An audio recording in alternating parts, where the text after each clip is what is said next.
omukulu kifumba otusanyusa okulaba ssebo. Kale munnaye. Embeera ogirabe otya? Embeera yo karantini ne lockdown wetuuse erabika buli muntu watuuse atuuse okufukamiza ku ttaka. Era abantu n'omala obaga nti mbataddemu essaawa 3 zokka. Oyinza okuwulira emiranga abantu nga balinga nti oba Christmas Yesu akomyewo olwaleero Easter ne tugikola lwaleero. Ba celebrating olwekyo. Kitegeeza tebatutte bulungi. Ye bayisiza si bulungi nakatono nakamu. Bayisiza bubimbi ensimbi kuba tebakola naye akawunga bagava n'ebijanjaalo mwaka funa eno. Okay. Kyayinza kitwala bw'otyo nti akawunga n'ebijanjaalo bagaba. Naye nga engeri gye bagabyemu nayo si eri awo ematiza. Kubanga mu ntandikwa y'okugaba akawunga n'ebijanjaalo bagabanga nga babala abantu be basanza wakaawo nga era y'emmere n'enva bye bakuwa. Oba bakusanza oyina abaana 10 ne taata ne maama nga bakuwa ebintu by'abaana 10 ne taata ne maama be 12. Kati olwaleero akawunga 12 n'obijanjaalo 12. Kati olwaleero ekintu ekyo kyakyuka. Kati bwe batuuka waka babala taata ne maama nga muwe muli abaana bwe babeera 10 bayinza okuwaaka nga 4 oba 5. Abalala ne babalekera. Abalala ne weesanga nti temufunye nga bakwasa nti emmere tesobola kumala nga babazi buli muntu ali ewaka. Kyakubiri bwe baba bagenda okugaba emmere tebasooka kuyisamu bamuzindalo bategeeza abantu nti olwaleero tugenda kugaba mu area wano. Bagwa bugwe. Kati kitegeeza omuntu oyinza okwesanga nga obadde ogenzeko ku dduuka ogenda okudda ng'ate bava kugabawo obadde emmere ng'ate olwo bwe bamala okugabawo biba biwedde tebalina kudda era awo ku luggi lwo ne bwe basanga nga waggule naye nga toliiwo bo bawandikako buwandiise nti closed bateeka mu likodisi zaabwe nti awo twasanga waggale ne tutabawa. Kyakubiri oyinza n'okuba nga oli mu nnyumba weewumuliddeko gwe nga tomanyi na bifa bweru oba weebaseemu oba olina byokola n'okubaka nga toweebase naye bo bwe bajja oyo yekka gwe basanze ng'oli ku mulyango gwe bagabira gwe bakubuuza abaana boyina ng'obaleeta ate nabo omala balagayo nti baabano ne balyoka babalako be babaze ne bakuwa. Kati gwe abadde mu nnyumba nga totegere na kiri bweru tebakukonkonye tokoze eki bawo nga bayitawo buyisi batunulira oyo gwe basanze ng'ali ku mulyango ayimiridde awo batudde awo. Kati kitegeeza abantu bangi nnyo ababuukiddwa ne batafuna byakulya bijanjalo nakawunga olw'okubanga nti tategedde kiri bweru oba abadde tali wagenzeko ku dduuka oba abadde agenzeko mu manju oba abadde mu nnyumba naye nga tebamukonkonye kusobola kumanya kiri bweru. Kati abantu abafise mu ngeri eyo nabo bangi nnyo ddala. Yensonga lwaki mpulira nga abantu bagamba abaana ne bagamba kusundu gundi twagabayo emmere kyokka n'owulira nga babe bacomplaininga ffe nga tetunnafuna mmere baba babuuka mu ngeri eyo ne abantu abasinga bacomplaininga lwa nsonga eyo nti baba bambuusi niwisanga nti tebamuwadde. Ate waliwo ne we batuuka ne balaba nga kikomera awo bayitawo misinde muli bagagaba ebikomera muba temwetaaga kuyambibwako. Kakati ojja kusanga ebikomera ebimu olwaliro enzimba ya leero lwakuba kikoze bubi nti kati kamera etunudde naye waliwo apartments kati ziri mu kikomera. Kakati abo newankubadde bali mu kikomera balimu bangi naye nga siga nti yenna nnyini kyo omugagga bapangisa be. Kati n'obaawo nezitali apartments gye ziri ng'abantu ennyumba abantu abasinga ennaku zino n'abapangisa kati babateeka mu bikomera okubeera safe. Kati gwe ojja kulaba ekikomera naye nga siga nti kya mugagga nti yabeeramu nga bapangisa nga be bali mu kikomera ekyo. Kati bo buli we basanga awali ekikomera bayitawo buyisi misinde. So ng'ojja kusanga n'omuntu nga tali mu kikomera naye nga ate ye nga mugagga naye nga bano abali mu kikomera bapangisa lwakuba olabako ekikomera ekyetoloddewo. Kati abantu ng'abo nabo bababuuka. Bagenda ne bakozesa enkola ey'emmotoka ezisomba emmere bwe batuuka mu kitundu ejjira ku loole naye kati bwe loole bwe zituuka ng'ate bafuna bu pick up obusomba emmere eyo kuyingiza munda nga bajja ku loole nga bateeka ku pick up. Kati bu pick up nga buyingiza munda. Kati waliwo ebitundu nga munda eyo ate waliwo pick up ezo zitasobola kutuuka nazo olwo basigalidde wali musiraamu si munda eyo. Kati bo pick up weetuuka wokka kati nga batikulako nga bawa abali okumpimpi awo bonna. Kati eri pick up gyetasobola kutuuka munda bamaliriza bafisse. Kati kyova olaba nti kyali kirungi emmere eno nebeebwa nga egabibwa LC wa area nga balina okubeerako kubanga be babenda bamanyi yamanyi nti bugundi asula wali munda bamanyi obukubo kutula nti bwenkutula wano tusalako ababa wano tubamalayo bwe tuyita wano tusalako aba wano baba bamanyi obuwunjiwunji obuli luddawa we buyitira kati olwokuba nti abakulembeze b'ebyalo baba tebaliiko kati bano abasirikale abazze obuzzi tebamanya panyezi olaba n'abantu abali ku kyalo abamu tebamanyi panya ziri ku kyalo kyabwe kati ate olwo watyaggwa omusirikale avudde obuviji ovudde nga tobera ku kitundu ekyo ekyo nakyo nekibeera nti kireese nnyo obuzibu kyakusatu pulezidenti yagamba bagenda kugaba amata ne sukaali eri bannakawere naye ne bw'obeera ku tv n'otunula naffe abatunulidde gye bagaba bwe baba bagaba bugabi kawunga na bijanjaalo oba amata ago tegagulibwa nga sente zalemerayo amata ago kyesimanyi bulungi ekimu ku bibiri amata ago gandibanga gakwekeddwa nga balina oba gye basuubira gakozesa mu maaso eyo oba mu biseera bya campaign oba amata ago nga ddala kituufu nga baali baguze amata nga gali expired okusinziira ku statement ya speaker wa parliament nga bwe yayogera kati nga bwe yamala okuba exposinga nga batya okugajjayo kati nga basalawo bagatuulire ddala bagakweke kyetutategeera kakati amata wetugaddeko ebbali kale nti go galinza okubaako kweri nti oba batya lwaki naye kati waliwo sukaali waliwo amatooke waliwo blankets zebaleeta bidomola n'ebintu ebirala bingi naye bwe baba bagaba sirabanko nga bagaba sukaali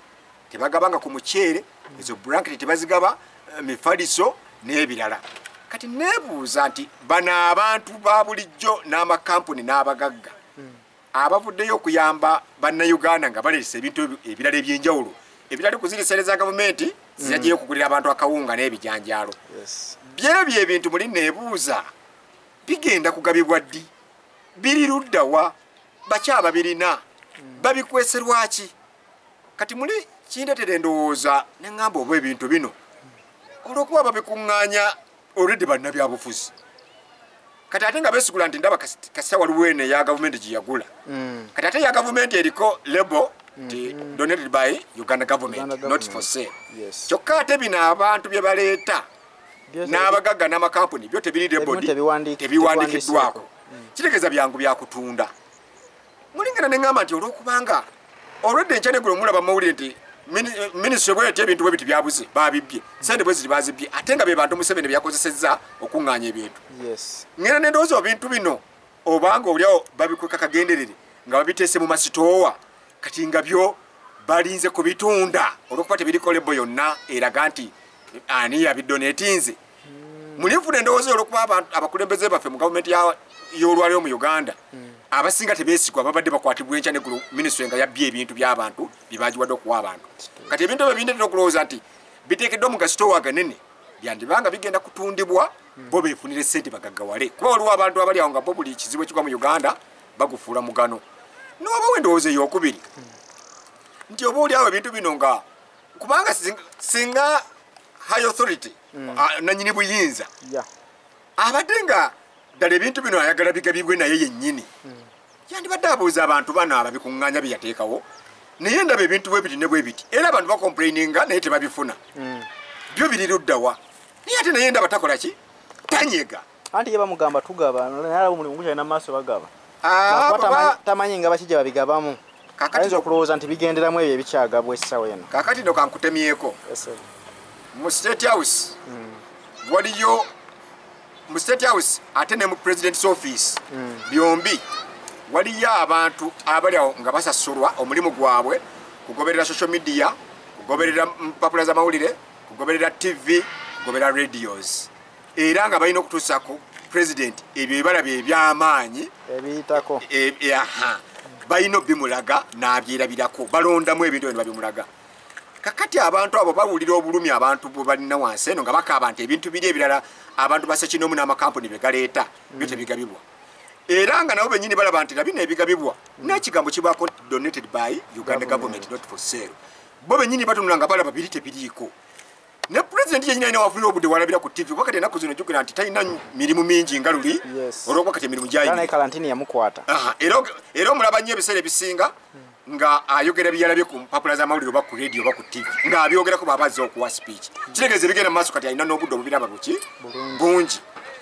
kakati wabanga ebintu bya birabanga dala nemmere nalaba nti bagabe eno yokka nga ku TV bagiraga nga bagabe eno ya government yokka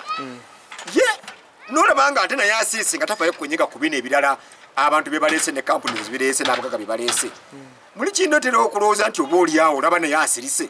ng'ekigenda mu maaso akimanyi nenfunamu endowooza egamba nti oba oli awo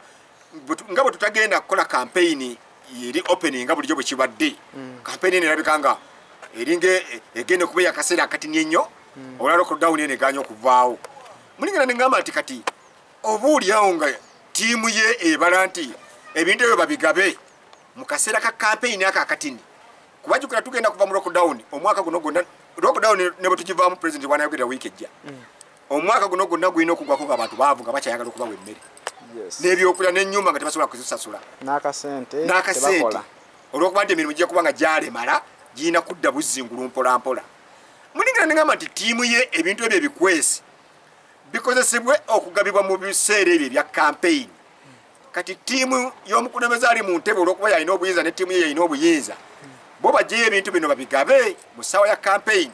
bo balage nti ate byabwe pulezidenti yagabye tulinde okwogerakwe kuba agenda kwogerako eri eggwanga kati tusuubire biki byagenda okwogerako singa abazzeemu okwogerako kuba ennaku 14 ziggwayo nsya ennaku 14 ziggwayo ku lwakubiri kitegeeza ayinza okwogera enkya oba olwokubiri kakati nze era mu byanayogerako kyensinga okwesunga kwe kuwulira nga asazeewo n'agamba nti lockdown eno agiggyewo lwa nsonga bbiri ekisooka eno muffe abantu ba bulijjo abannayuganda kimaze okukakasibwa nti obulwadde tebabusanzeeyo buli mu bali bavuzi ba trade abava mu mawanga gali abayingira eno kati kitegeeza tewali nsonga nnyo esibisa ffe bannayuganda ate okubeera nti tukola era nze nsuubira bw'anabanga ddala alumirirwa abantu be nga lockdown eno bwe bituuse kati tegenze kubeera politiko kugamba nti kulemesa abantu kukola campaign n'ebirala n'okwavuwaza abantu tutuuke mu campaign nga babasonera ntoli bwe bati ne bawa gwe basazewo nti muwono mangu akalunga gwe balina okuwa nsuubira okuba nti president ajja kugamba nti ntadde abantu muddeyo mukole naye mwenna mubeere nga mulina face mask mubeere nazo olw'obuteesiiga abo obutono buba buli mu bantu kyakubiri nsuubira president wa Uganda okugamba nti ensalo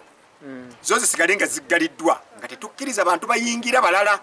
bw'anaabanga ddala ekigendererwa kye nga ddala lockdown gye tugenda okuddako okuva n'ekya nga enaddako nga tebeere politiko ng'erimu bigendererwa birala nga ddala kulumirirwa bannayuganda nsuubira okuba najagamba nti ensalo zo katusigale nga tuziggadde nga tetukkiriza bayingira kati twekuumire ffe munda muno abali muno kuba twekikuvumbudde nti obulwadde tebutukosezza nnyo ffe abali munda tuleme kufuna buli obuli imported obuvaawa obuva ebweru kyakusatu nsuubira olw'okuba nti obulwadde buno kati tubulabye nti Uganda tebunatta muntu n'omu kitulaze nti Uganda tulina obusobozi obujjanjaba obulwadde buno abantu baffe ne bawona nsuubira President Museveni okuvaayo n'agamba nti obulwadde buno twali tutidde nnyo nga tulowooza bwabulabe nnyo nnyo eri Uganda tetulina busobozi bubujjanjaba bubukukwata ofa bufi kati olw'okuba tulabye nti busobola okuwona nsuubira President wa Uganda bw'abanga lockdown eno egenda okudda kuteebera politiko ng'erimu bigendererwa birala nsuubira okugamba nti okuwulira ng'alangira nti kati obulwadde ssenyiga gwe bayita corona agattiddwa ku bika bya ssenyiga ebirala bye tusangiddwa nabyo mu Uganda nga boolaba lubyamira ne ssenyiga omulala yenna gwe tubadde tukola ki kati agambe bugambi nti kati eddagala lya ssenyiga ly'ebika bya ssenyiga lyonna tulyongere libeere bubeezi lingi mu ddwaliro omuntu bwakwatirwa ssenyiga ono wa corona akende bamujjanjabe naye abantu muddeyo mukole wakati tukivumbudde kiringa obulwadde obulala obuli luddawa e Uganda tulina ssenyiga tulina omutwe tulina omusujja tulina siriimu byonna endwadde weeziri naye tezaateeka abantu mu lockdown olw'okuba nti ziriko eddagala erizigikola ki erizijjanjaba ne ziwona kati nga ne corona bwe tukivumbudde nti Uganda buli gwe basanze nga mulwadde ajjanjabiddwa n'awona eddagala eryo lyennyininyini lye bakozesa okuwonya abo abalwadde be bajjanjabe ne bawona nina okusuubira nti President Museveni lyagenda okulagira ng'aze mu speech yeddako nti agenda kulagira Ministry of Health egule eddagala eryo mu bungi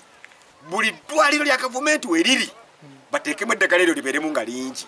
kati abantu baddeyo bakole emirimu gyabwe nga buli anaakwatibwa obulwadde agenda bugenzi mu ddwaliro ne bamujjanjaba ngera kati babadde batujjanjaba ssenyiga bifuba mutwe lubyamira musujja lubuto kubanga buno bulwadde kati ndaba tulina bugatta bugasi ku bika bya ssenyiga bwe tubale tulina mu Uganda tebukyatesa bantu kuva kulema kuddayo okukola mirimu gyabwe